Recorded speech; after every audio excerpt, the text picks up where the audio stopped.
Deklarasi pencabutan dukungan kepada Ganjar Pranowo.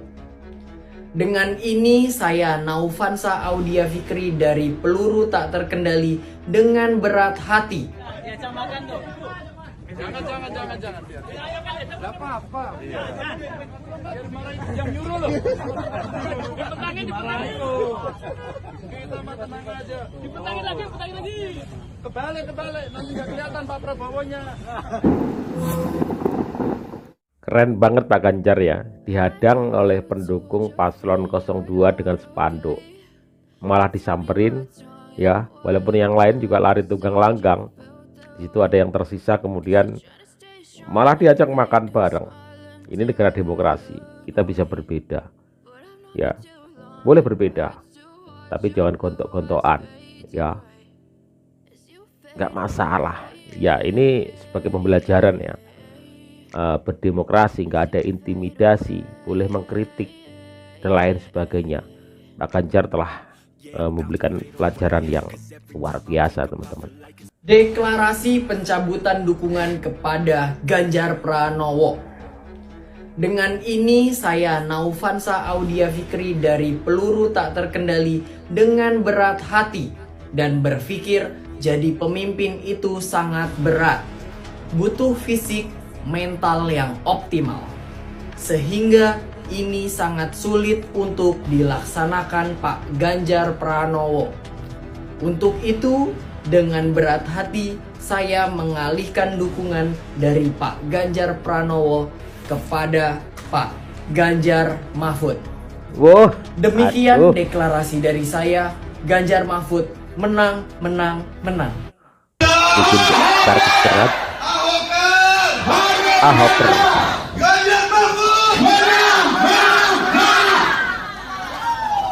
Ahoker. 03 menyala bosku. Gaspol. Oke gas.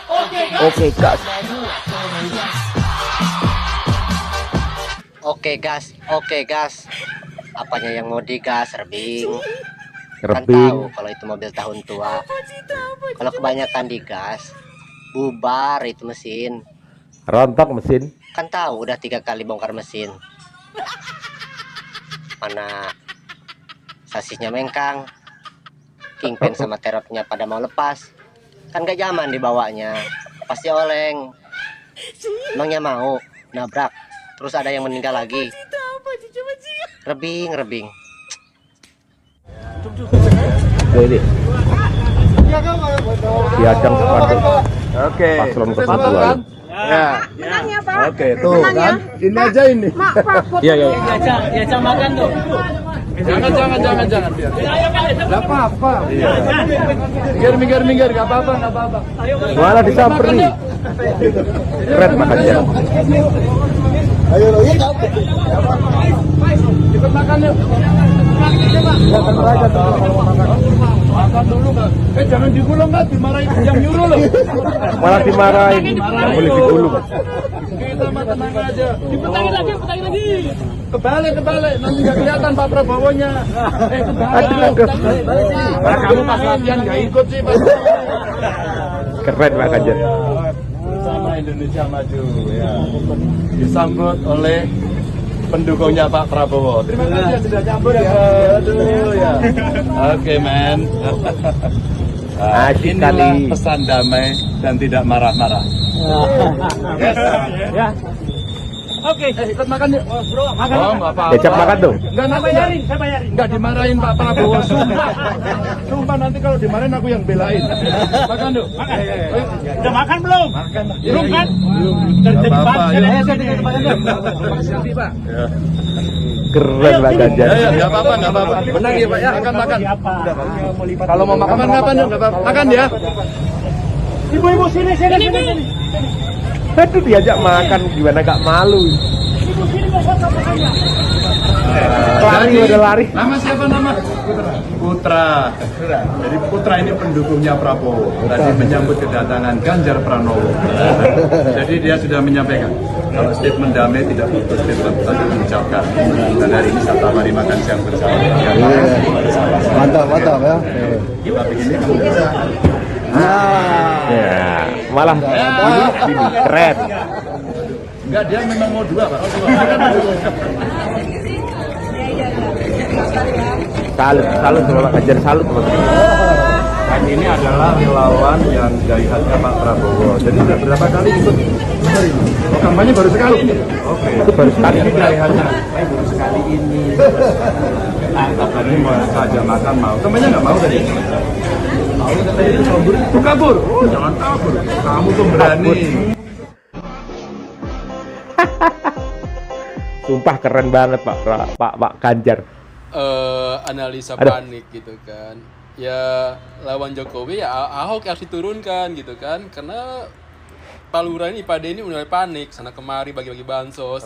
Ya PDIP punya Ahoknya diturunkan gitu kan. Lagian ya 01 itu nggak mungkin mau dukung Prabowo. Di sana ada Abu Janda, ada Ade Armando. Tahu sendiri kan Abu Janda itu pro Israel, nggak mungkin lah 01 mau mendukung Prabowo, apalagi Prabowo mengkhianati, suka mengata-ngatain Anies gitu kan. Jadi nggak mungkin ya, ada mungkin 01 bergabung sama 03 asal bukan Prabowo. Saya ingin bertanya apakah Bapak setuju dengan gagasan saya untuk memberi makan bergizi untuk seluruh anak-anak Indonesia untuk mengatasi masalah stunting. Kalau ngasih makannya kepada anak-anak untuk mencegah stunting, saya sama sekali tidak setuju, Bapak. Karena Bapak terlambat, Pak. Stunting itu ditangani sejak bayi dalam kandungan, Pak. Ibunya yang dikasih gizi. Kalau kemudian gizinya baik, mereka lakukan cek rutin, ya, maka akan ketahuan bahwa dia, ibunya sehat, anaknya pertumbuhannya dilihat. Kalau Bapak ngasih gizi kepada ibu hamil, itu baru setuju Pak saya, Pak. Nah, nanti setelah itu dia akan lahir. Sebetulnya yang saya sampaikan ya persis itu.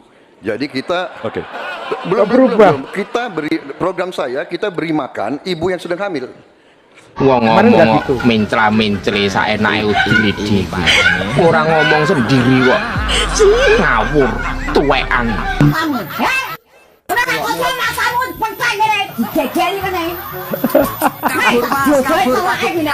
Maksudnya Bapak mengkoreksi pertanyaan Bapak ke saya ya tadi ya? Tidak Pak. Oh tidak? Oke. Bapak setuju atau tidak dengan makan siang itu? Akhirnya sesi dalam debat capres hari ini yang Dulu nggak ditunggu gitu datang deh. juga, yakni sesi di mana para capres menanyakan program dan gagasan satu sama lain. Nah, yang membuat menarik adalah pertanyaan dari Pak Prabowo nih kepada Pak Ganjar Pranowo. Pak Prabowo ini menanyakan, Pak, apakah Bapak setuju dengan program pemberian makan gratis kepada anak kecil untuk mencegah stunting? Ya, dicatat. Pertanyaannya itu seputar itu, anak pemberian makan kepada anak kecil, intinya itu. Pak Ganjar menjawab, saya tidak setuju dengan apa yang Bapak sampaikan, pemberian makan untuk mencegah stunting anak-anak. Ya iya benar. Terus Pak Ganjar menjelaskan secara detail bahwa memang stunting itu bukan diberi intinya pencegahan stunting itu bukan ketika anaknya sudah lahir atau bahkan sudah anak-anak toddler. Karena memang pencegahan stunting itu bisa diantisipasi ketika sebelum menikah, ketika ibu hamil, di dalam kandungan sampai melahirkan dan berumur toddler. Itu ada prosesnya, Pak. Dari menikah tuh bisa dicegah dengan cara jangan menikah dini. Terus habis itu ketika hamil harus periksa ke posyandu, dicek ketika itu ada menunjukkan tanda-tanda akan adanya stunting, itu bisa dicegah. Bukan ketika baru anak-anak baru dikasih pencegahan. Itu namanya terlambat. Itu udah dijelaskan Pak Ganjar secara detail. Kenapa Pak Ganjar bisa menjelaskan secara detail dan gamblang?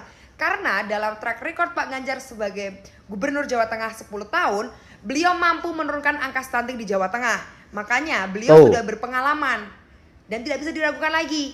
Gitu Pak Prabowo. Terus Pak Prabowo mengelak. Ya maksud saya tuh itu Pak Ganjar, pemberian itu berarti kan benar loh untuk ibu hamil.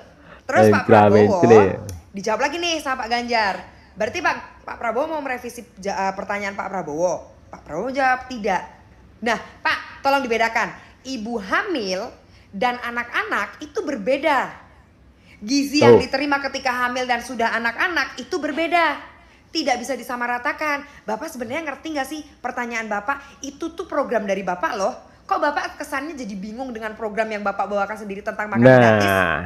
Jangan-jangan program itu bukan original dari Bapak, tapi permintaan atau request atau dan lain sebagainya. Atau bisa jadi program makan gratis itu dari orang-orang yang berkepentingan untuk mendapatkan tender Pro. makan gratis ketika nanti direalisasikan. Aduh, Pak, bahaya, serem. Dan gini deh, teman-teman, coba deh dicek yang nonton debat malam ini, berapa kali Pak Prabowo mengatakan tentang makan gratis? Kayaknya kalau saya lihat dari awal sampai akhir, jawaban Pak Prabowo itu aja. Semua masalahnya solusinya cuman makan gratis. Aduh, Pak, nih ya Pak ya, info aja. Nggak semua masalah itu selesai dengan makan gratis, Pak. Masih ada masalah-masalah yang lebih kompleks. Jadi jangan ngawur ya. Kalkulasi suara kalau sampai hari ini ya, kemarin beberapa waktu lalu tuh saya komunikasi dengan Mas Ganjar, saya bilang, Mas, kayaknya sudah harus jahit jas nih. Jahit jas. Udah siap-siap pelantikan aja deh gitu loh. Itu dong. Artinya bahwa kita terlalu yakin karena kita bekerja keras di bawah, kita bekerja keras di rakyat, kita melihat peluang yang sangat besar untuk menang satu putaran. Jadi 20 Oktober nanti Pak Ganjar akan dilantik. Oke gas, gas ndasmu. Dengar ya. Ganjar Mahfud Presiden tahun 2024. Orang pada heran dan bilang, jangan menghambat anak muda untuk berkarya, jangan menghambat. Lu merendahkan anak muda Indonesia. Memangnya anak muda Indonesia yang lain tuh harus melanggar kode etik? Lu bilang, ngomong begitu karena PDI Perjuangan. Hey, ada berapa banyak ahli, pakar, dan guru-guru besar yang menyatakan itu sebagai pelanggaran kode etik. Nah ini nih, ciri-ciri pendukung 02, buta, takut dengan fakta, ya kan? Terus nggak belajar sejarah. Lu kalau nggak paham hukum, nggak paham bagaimana caranya berdemokrasi, bagaimana caranya memilih siapa yang paling benar, ya kan? Oke lah kalau tiga-tiganya punya kesalahan, tapi kita akan memilih yang terbaik dari yang terburuk. Bukalah mata dan pikiranmu. Udah jelas-jelas diketok palu pelanggaran kode etik yang dilakukan oleh paman dan bapak yang satu yang baru-baru ini. Gua nggak mau sebut, ya. Masih aja kalian bilang Allah karena ini, Allah karena itu. Kok belajar ya. Anies tidak mungkin menang. Sopan. Paroti. Dia cuma boleh dapat 17%. Joko Widodo akan halangi. Matau basah. Suara lagi keruk. Bajingan gue. Asal gue.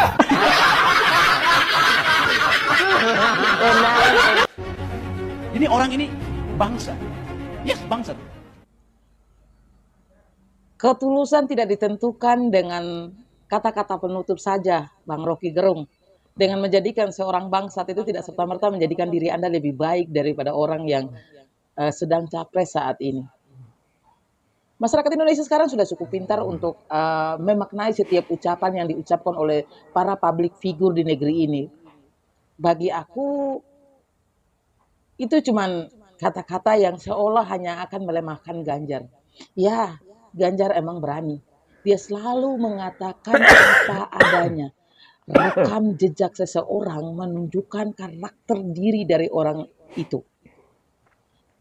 Jadi, jangan tertipu dengan kegemoyan yang akhir-akhir ini sering beredar. Tetap saja sebagai warga negara Indonesia kita harus lebih cerdas untuk memaknai setiap gerak-gerik dari orang-orang terbaik yang hendak maju saat ini. Orang-orang baik yang sedang berjuang saat ini. Mereka semua baik. Namun sebagai masyarakat yang cerdas, kami berhak memilih sesuai yang dengan sudut pandang kami ketika kami menilai karakter. Ya, 2014, 2019, 2024 kami bersama Jokowi dan kami pun tidak memilih Prabowo. Kenapa? Pertama, salah satu penilaiannya adalah rekam jejak. Lalu kenapa kalau itu dibahas lagi? Apakah itu langsung menjadikan seseorang menjadi bangsat? Ataukah Anda sendiri ingin mengajarkan masyarakat Indonesia agar memilih berdasarkan penilaian sekejap? Jangan membodoh-bodohi kami, Pak. Karena kami tidak bodoh. Jangan jangan menganggap bahwa Anda paling wah. ketika berucap seperti itu. Justru Anda sedang mempertontonkan kebodohan dengan mengata-ngatai seseorang bangsat, seorang public figur yang seharusnya menunjukkan cara berbicara, cara menggunakan kalimat yang baik, menunjukkan kepada masyarakat cara berdemokrasi dengan baik. Seseorang kalau memang sifatnya udah seperti itu susah dirubah, apalagi sudah mendarah daging sampai seumur sekarang. Buktinya kemarin saja ketika berbicara tentang makan dan internet masih mengatakan bahwa pemikiran orang lambat yang menggunakan internet. Padahal dengan internet itu kita bisa menciptakan banyak inovatif, kita bisa belajar banyak hal. Tapi ujung-ujungnya makan, obesitas baru nyaho loh.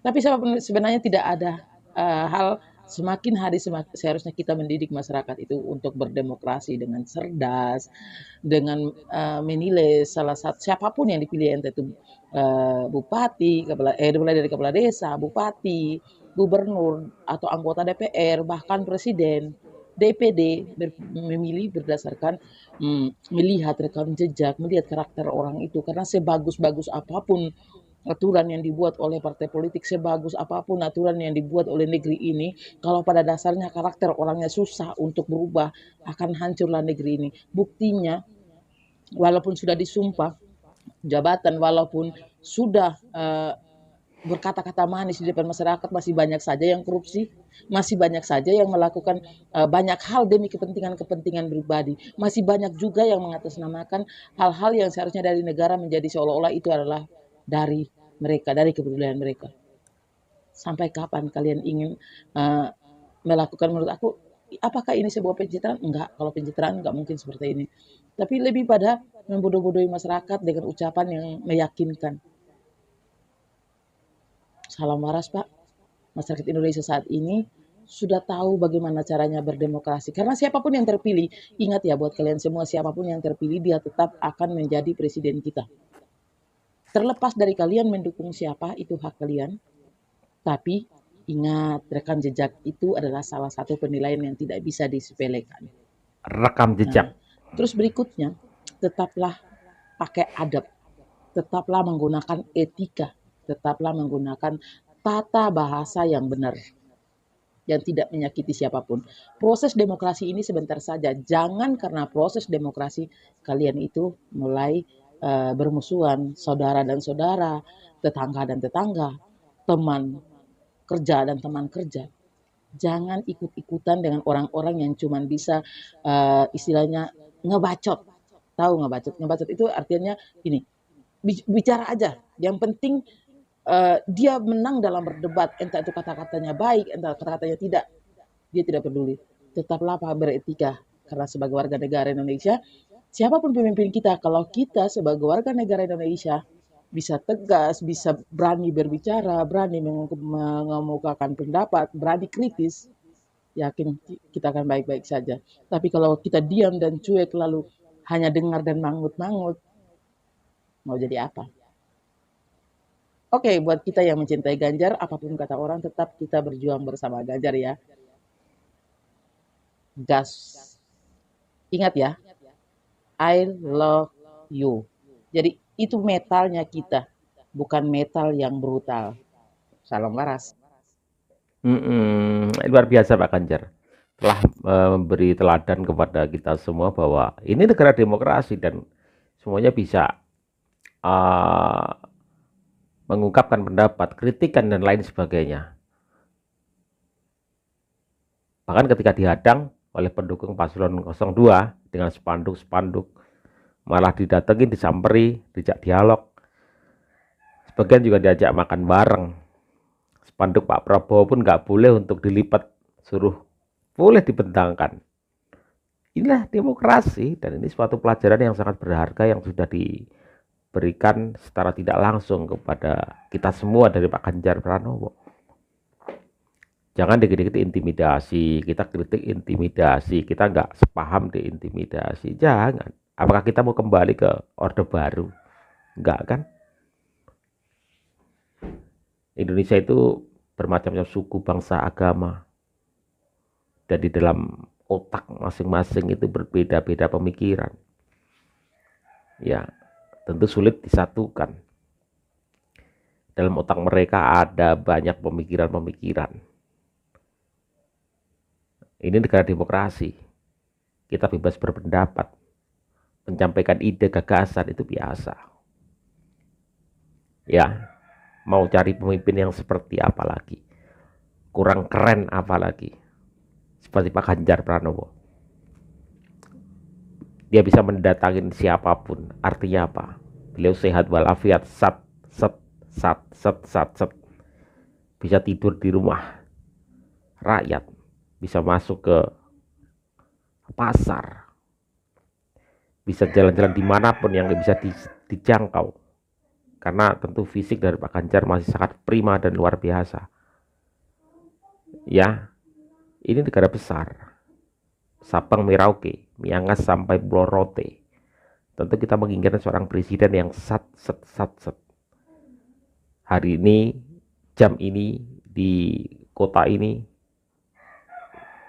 berapa jam kemudian dia bisa pindah ke kota lain, ke pulau lain, ya, ke provinsi lain untuk mengecek, ya, dan juga memantau rakyatnya. Bukan hanya presiden yang hanya duduk di tempat. Karena fisik tidak menunjang. Tentu Pak Ganjar Pranowo adalah orang yang tepat kali ini untuk memimpin bangsa ini. Kalian harus menggunakan logika berpikir, bukan dengan cara emosional. Kita butuh pemimpin yang sat. Oke, terima kasih teman-temanku. Ini tanggal berapa? 6 ya? Tanggal 6. Tentu coblosan tinggal sekitar 8 hari lagi. 1 minggu lebih sedikit. Lebih 1 hari. Dan ini sangat-sangat krusial. Kalian harus menjadi orang yang cerdas dalam memilih. Lihat rekam jejak ke belakang. Historisnya seperti apa. Sejarah ke belakang seperti apa. Kalian itu harus lihat. Bukan hanya karena 1 dan 2 hal. Lihat tuh rekam jejaknya. Ya, saya sering mengatakan ini di channel Kendil TV. Saya yakin kalian semua itu orang-orang yang pintar, cerdas, pandai. Setiap melakukan sesuatu dipikir dulu, dicerna dulu. Ya, oke. Jadi saya sering ini teman-teman, sering agak kadang-kadang lucu dan tertawa ketika ada orang yang menentukan pilihan tanpa dipikir dulu itu loh. Ketika ditanya juga bingung. Rekam jejaknya apa? Prestasinya apa? Untuk meluapkan atau menyampaikan rekam jejak dan juga prestasi aja kesulitan pendukungnya apa? Dicari-cari itu apa? Tapi tetap aja all in. Tapi ini negara demokrasi. Terserah pilihan kalian. Tapi harus pakai brain, otaknya dipakai. Assalamualaikum warahmatullahi wabarakatuh.